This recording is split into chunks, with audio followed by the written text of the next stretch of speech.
ṣùgbọ́n kí n tó sọ anything ẹ máa kí gbogbo ẹ̀yin orí adé ọrùn lẹ̀kẹ̀ tí ẹ wà ní ìkàlẹ̀ ẹ mo dúpẹ́ lọ́wọ́ yín fún àtìlẹ́yìn tí ẹ ń ṣe fún ìjọba yìí ọlọ́run á wà pẹ̀lú yín o.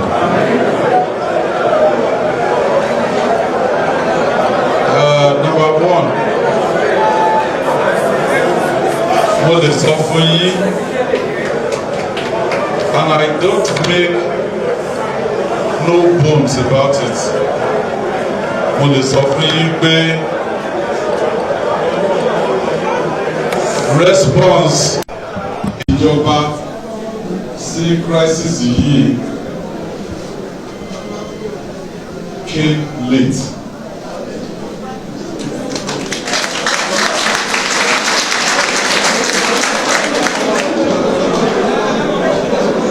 And I take responsibility for it.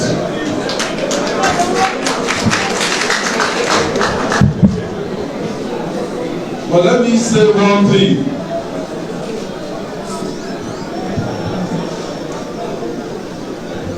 They accuse me of any other thing,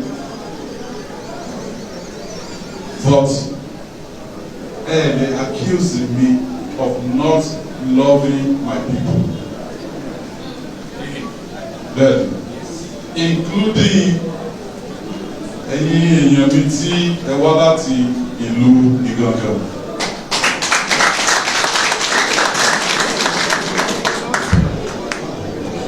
Ẹ ti fìfẹ́ hàn sí mi.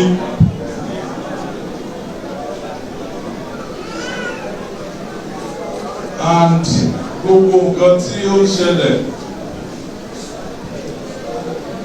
I can tell you pé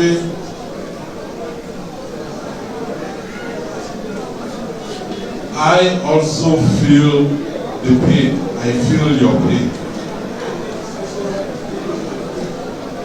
Mo wá sùn síbi láti alẹ́ àná. I left Ìbàdàn bí aago mẹ́ta lánàá ni. So it's almost 24 hours here now. Mo ṣì wà ní Barapa land. Torí pé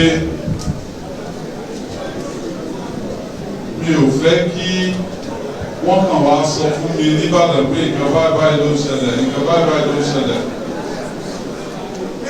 Mo fẹ́ gbọ́ directly, mo fẹ́ sùn síbí, mo fẹ́ mọ̀ ìpè tí ẹ bá lè sùn with your 2 eyes closed. Àwa tẹ́ ẹ rán níṣẹ́ nínú ìjọba, we shouldn't sleep with our 2 eyes closed as well.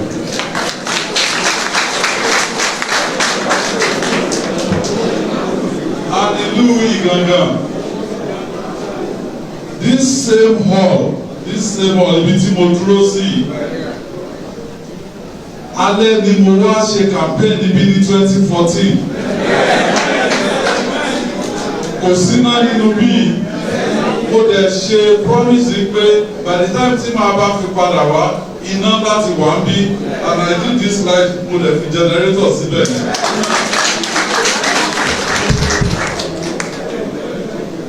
And you've also demonstrated love for me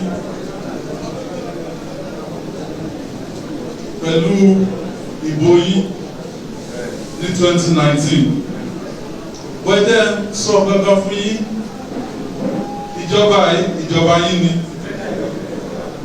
This is the first time ní history of your state that truly the power was freely given by the people. Kò sí Godfather kankan.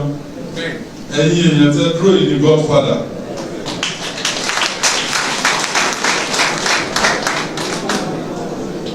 So nǹkan tó bá bá imú ó bá ojú.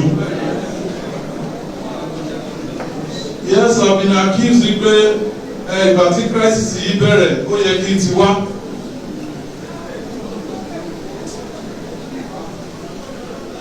but the state alone ẹ lè correct mi tí mo bá wà wrong. The first time tí mo kọ́kọ́ fẹ́ dìbò in 2007 I came here. Ìjọba náà lọ one of the things tí àwọn èèyàn sọ fún mi ni pé ẹni táwọn dìbò fún ní 2003 kò dé ibí yìí as of the time mo wá ní 2007 the same ní 2011 the same ní 2015 since I have been elected mo ti wá sí Ìbàràpá land at least more than a dozen times.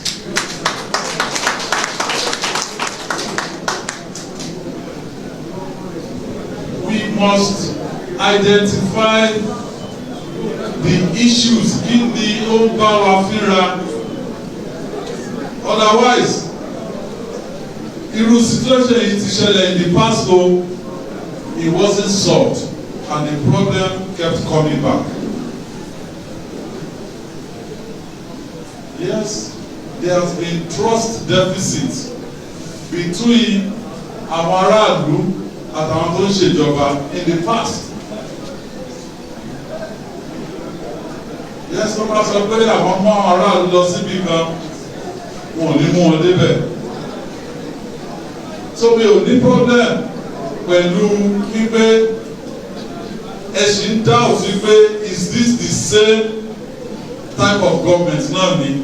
For I give you the assurance wípé it is not.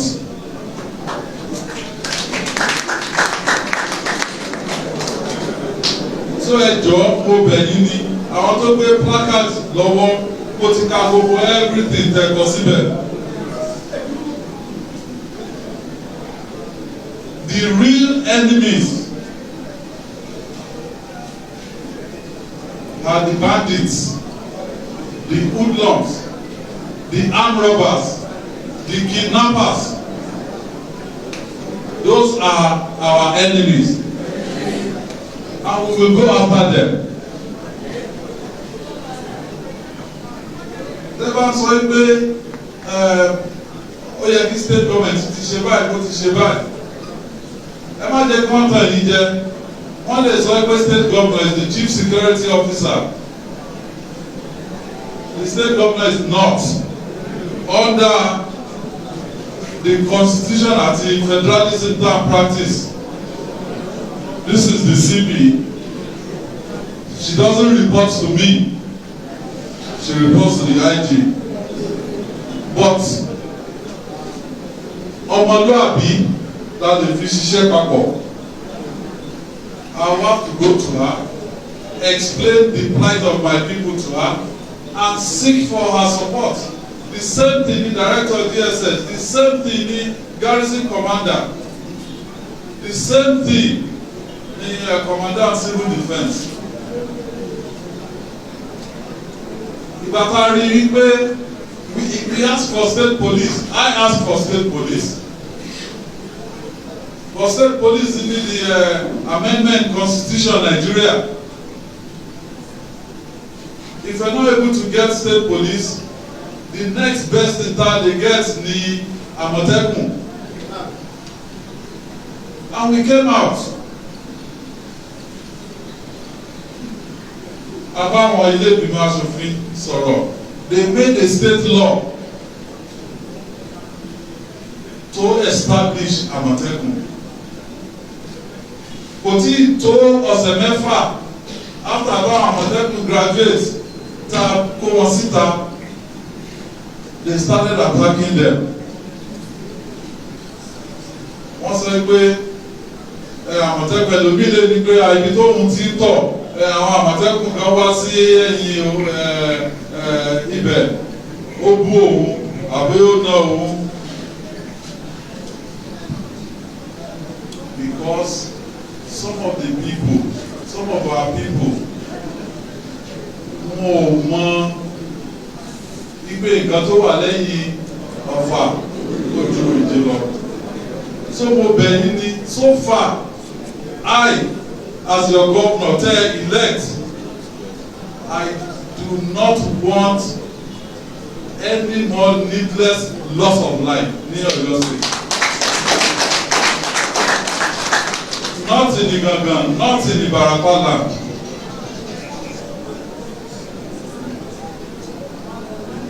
Let us come together, can face the real enemies. Tani. Yes, I can say it boldly. Not all Fulanis are criminals, and not all Yoruba people are saints. Even nínú iṣẹ́ tá à ń ṣe yìí, trying to clear the bushes, àmọ́ yìí pé àwọn àgbẹ̀yìn ìbẹ̀bọ̀jẹ́ náà wà nínú wa.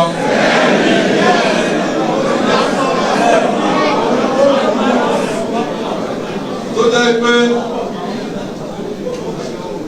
they will run with the hair and also hunt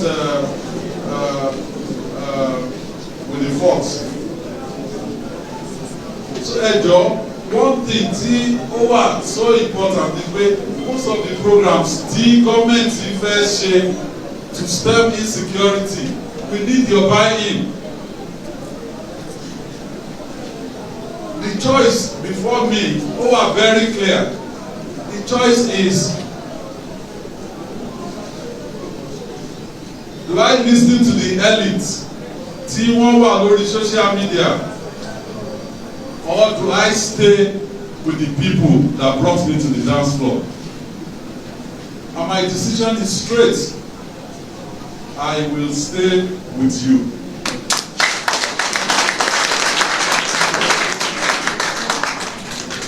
And you will have to trust me and this government.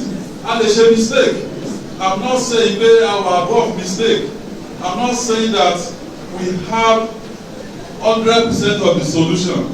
Mo bá wọn kábíyèsí sọ̀rọ̀ kí n tó wá síbí. And I said to them wípé ọ̀rọ̀ security and safety of life is very central to our economic prosperity. It is foundational. And kò ṣe pé a fẹ́ ṣe tíátà Yorùbá pẹ̀lú ẹ̀, no. We have to find a solution together that we endure. Ìgbà tẹ́lẹ̀ kan sọ̀rọ̀ bí ó ní pé I think the farmers secretary farmers ó ní pé àti 15 years ago or 2008 tóun ti jáde only challenges yìí ti wà, but we can solve it with your support, with the support of everybody and your trust pé ìjọba yìí ní ìjọba yìí. We will solve it. So few of the things tí a fẹ́ ṣe, one of it only issue identity management. We want to know who is where, doing what in Oyo State. So once we roll it out, please, ẹ jẹ́ ká cooperate such that tí ẹ bá mú ẹnìkan tó ń gun ọ̀kadà anywhere, you must be able to identify pé ẹni báyìí báyìí ni ẹni yìí jẹ́. Tẹ́ ẹ bá lè identify ẹ̀ tí ò ní identity management tí a ṣe, then ẹ hand over irú ẹni bẹ́ẹ̀ fún àwọn ọlọ́pàá àbí àmọ̀tẹ́kùn.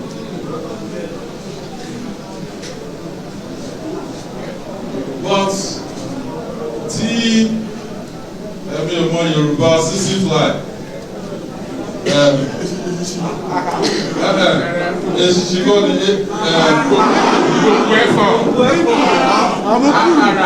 amúkúrú ok wọ́n ní àkúrú ní sisi fly tí sisi fly tó bá bá lè lọ ọmọkùnrin ọ̀gbọ́n lè yẹ kí máa ń pa ọ́. Tẹ́ ẹ bá gbé hámà tẹ́ ẹ fi bù ú.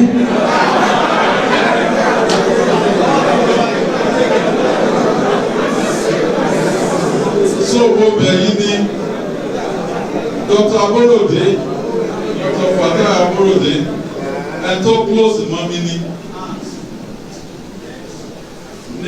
2017 tí gbogbo bá papọ̀ tá a sọ pé a fẹ́ tún PDP tó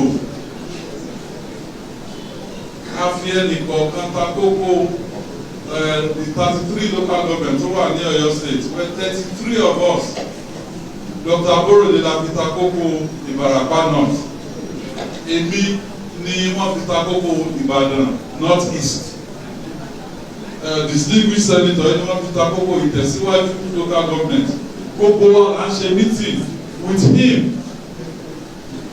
papọ̀ so I feel the pain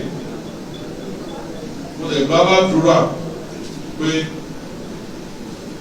Ọlọ́run á kọ́ wa mọ̀ ṣe á dẹ̀ tọ́ wa sọ́nà láti jẹ́ kó jẹ́ pé irú needless killings yìí á kásẹ̀lẹ̀ ní agbègbè wa.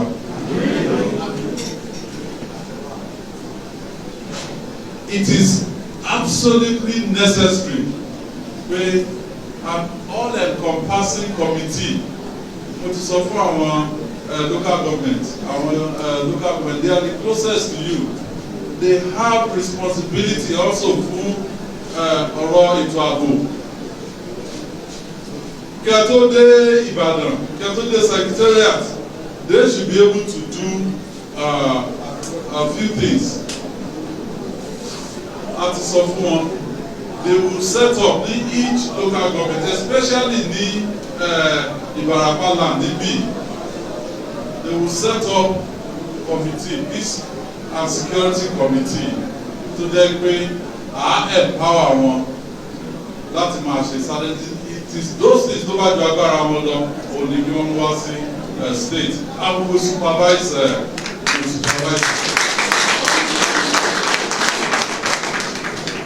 and finally àwọn tí wọ́n ti lose èèyàn one way or the other kò sí owó tẹ́ lè fún yàn tó lè dàbí ẹ̀mí but the government will compensate such victims.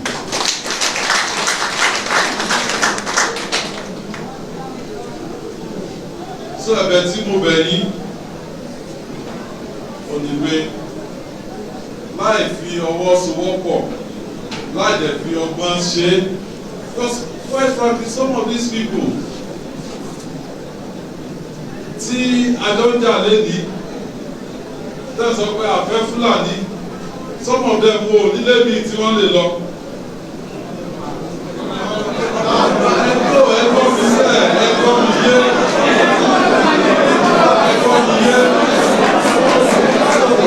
But the criminal elements tó wà nínú wọn á láti lé wọn lọ. The criminal elements ẹjọ́ ẹni tí ó bá mọ àwọn èèyàn ní òkè òní kájọlà ó béèrè lọ́wọ́ wọn. Bank robbery tó ṣẹlẹ̀ ń bẹ̀. Gbogbo àwọn hunters vigilantes Àmọ̀tẹ́kùn gbogbo wọn ni wọ́n lé àwọn pípìn ẹ̀wọ̀n lógún they killed some of them they arrested some of them ìgbà tá a wá identity gbogbo wọn ìgbéra ni wọ́n ṣe Fúlàní so ẹ jọ̀ọ́ the real enemy Olala to focus on. I am making a promise to you that bandits or kidnappers or armed robbers or ní Ìbàràpá land we will turn on the heat on them and we will get them.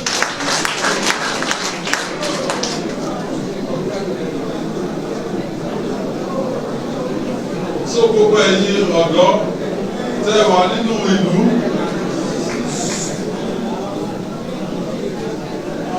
bẹ̀rẹ̀ pé mo ti dàgbà jù sí because ẹ̀yin gẹ́gẹ́ lẹ́wà ní forefront yìí pé àfikún jẹ́ Ṣèyí Mákindé bẹ́ẹ̀ni ẹ̀yin ọ̀dọ́ lẹ́wà ní forefront yẹn ìgbà tí mo lè bẹ̀rẹ̀ mi ò tí gbé 50 nǹkan yẹn 40 kìíní kan ni mí. but torí pé mo ti cross sí 50 omi pé mi ò ṣara yín mọ́ ọ̀dọ́ lèmi náà tí mo bá ti dàgbà lójú ọkàn mi sì jẹ́ ọ̀dọ́. So we will work together to provide opportunities. Because opportunities wà lára nǹkan tó lè jẹ́ kí tension lọ sílẹ̀. Tí àwọn ọ̀dọ́ wa tá bá rí nǹkan ṣe láàrin nǹkan pawọ́dà, some of the tension will go down. And we will do everything within our power to ensure that we provide opportunities for you. Immediately, one refer easy usage and the state government will pay for treatment free.